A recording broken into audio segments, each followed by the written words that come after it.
आज से कई सालों पहले हम आसमान में बहुत सारे पक्षियों को उड़ते हुए देखा करते थे, लेकिन आए दिन इन पक्षियों की संख्या लगातार घटती जा रही है। पक्षियों की घटती जनसंख्या को देखते हुए बस यही अनुमान लगाया जा रहा है, वह दिन दूर नहीं जब पक्षियों का धरती से सफाया हो जाएगा। आज हम एक ऐसी पक्षी के बारे में बताएंगे जो लगभग विलुप्त होने की कगार पर आ चुकी है। अगर चैनल पर नए हैं तो चैनल को सब्सक्राइब अवश्य करें। हमारी धरती पर कई तरह के पक्षी पाए जाते हैं, शाकाहारी व मांसाहारी पक्षी।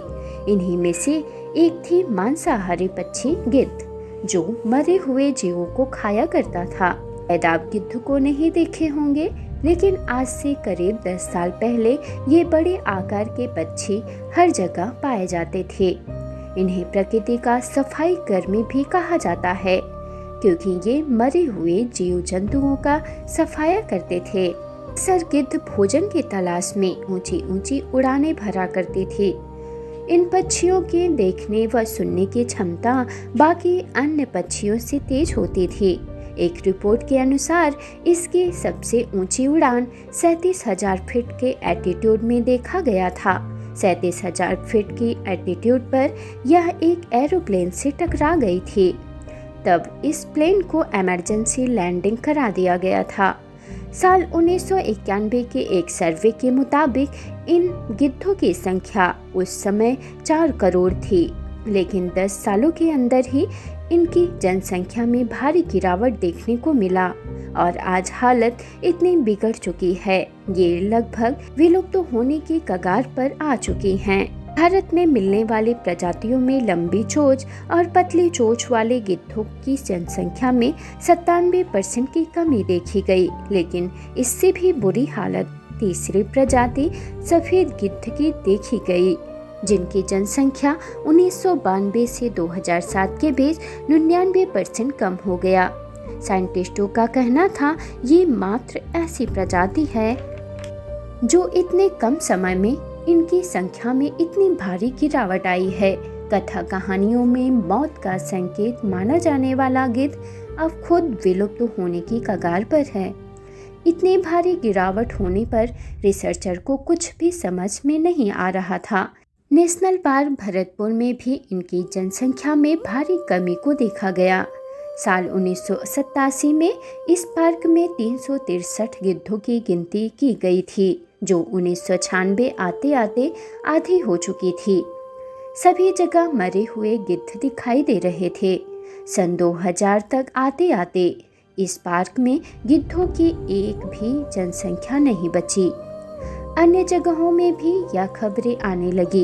International union conservation of nature ने इन तीनों प्रजातियों के गिद्धों को हाई रिस्क की कैटेगरी में शामिल कर लिया। इसका मतलब ये प्रजातियां पूरी तरह विलुप्ति की कगार पर आ चुकी हैं। अगर जल्द से जल्द इसे बचाने के लिए कोई मुहिम नहीं उठाई जाती है, तो ये विलुप्त होने से बिल्कुल एक कदम की दूरी पर है।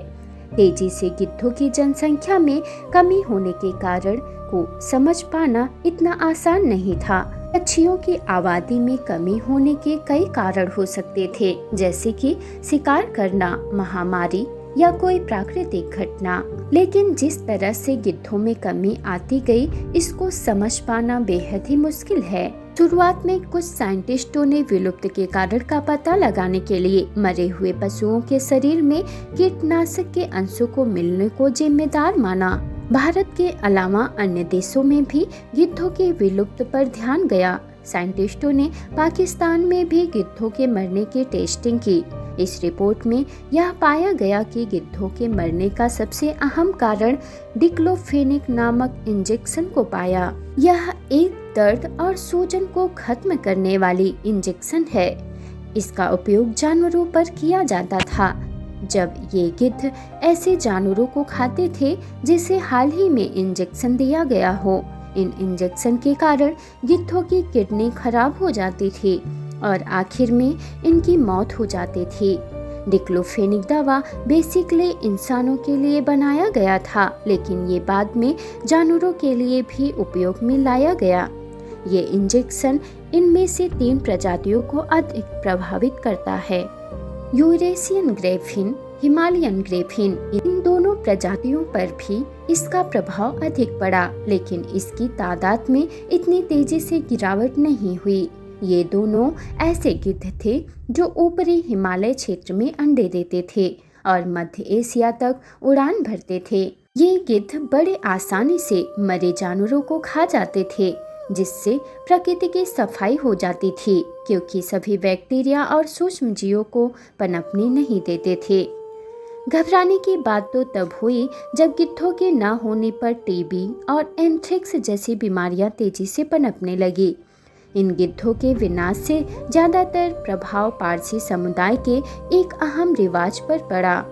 ये समुदाय मृतकों को प्रकृति में समर्पित करते थे। इनका मतलब, इस समुदाय के लोग मृतकों को खुले आसमान में छोड़ दिया करते थे, जहां गिद्ध और दूसरे पक्षी इसे खा लिया करते थे।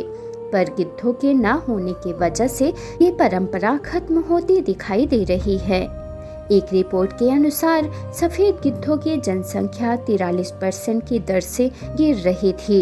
इसकी प्रजनन की दर भी बहुत धीमी होती है, एक बार में सिर्फ 1 अंडा देती है। इस अंडे से बच्चा लगभग 8 महीनों बाद निकलता है। अगर गिद्धों की जनसंख्या में 5% से अपनी जनसंख्या को बनाए रखना मुश्किल हो जाएगा। दिसंबर 2017 के सर्वे के अनुसार भारत में भी गिद्धों की जनसंख्या में कमी आई और सफेद गिद्धों की जनसंख्या बढ़ने लगी। वल्चर एक्शन प्लान के तहत साल 2006 से भारत में इस डिक्लोफेनेक इंजेक्शन को जानवरों में इस्तेमाल होने को बैन कर दिया गया, लेकिन आज भी ऐसे इंजेक्शन यूज किए जाते हैं जो गिद्धों के लिए हानिकारक है। जल्द ही इस पर भी रोक लगाने की जरूरत है। साल 2006 से गिद्धों को पकड़कर प्रजनन कार्य को चलाकर इनकी तादाद को बढ़ाने की कोशिश भी हो रही है। अगर हम प्रकृति के बैलेंस को नहीं बनाए रखेंगे तो आने वाले दिनों में हमें पक्षियां नहीं दिखाई देंगी। इसलिए हमें प्रकृति को नुकसान नहीं पहुंचाना चाहिए। आज के लिए बस इतना ही। दोस्तों, वीडियो अच्छी लगी हो तो लाइक शेयर सब्सक्राइब करें। Thank you for watching video.